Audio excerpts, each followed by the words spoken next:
Hello, my name is Randall Snyder, and I'm here today to talk to you about the link between violence and video games.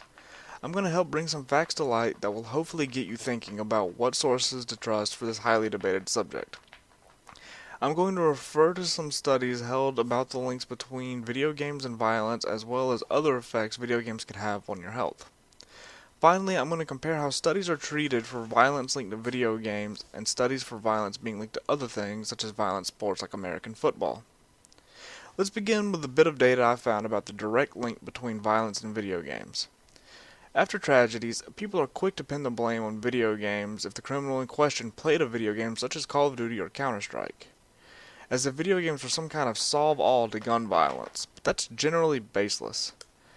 In fact, when asked by CrimeInAmerica.net, police chiefs across the USA gave a list of what they believe the causes of violent crimes are, and video games are not even distantly related to anything they named on the average.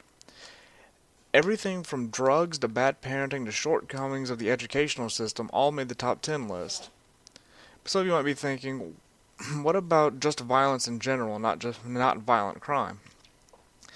Well, I found from MasoNueve.org that most studies attempt to use abstract methods to measure violence in children after a specific length of time exposed to violent video games, such as the hot sauce method, where they are told that the drink in front of them will be given to another child at random and they are allowed to put as much hot sauce in as they want.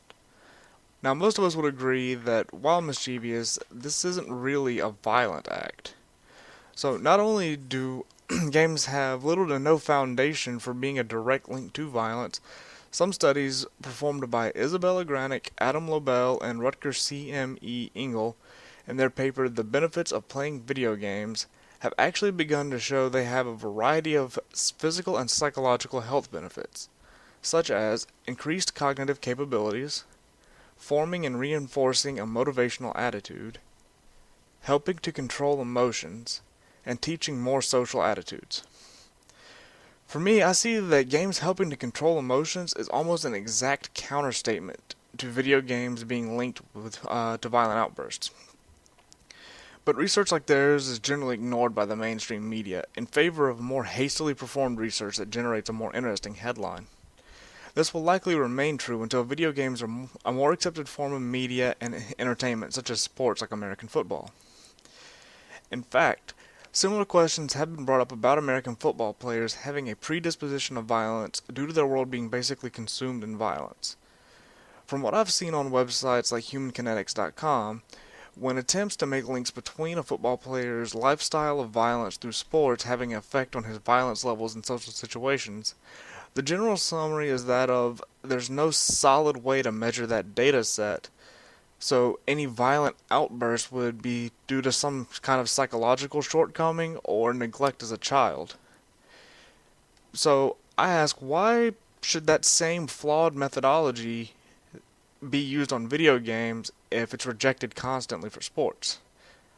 Is it because there isn't an immensely large corporation to stand guard over video games as a whole?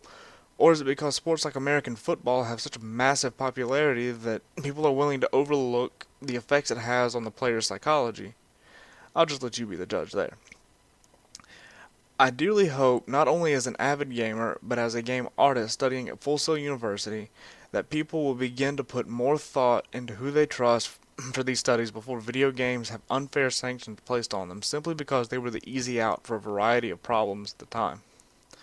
And I challenge all of you who don't regularly play video games, give some of the more violent video games a try for a little while. See how they affect you in both positive and negative regards.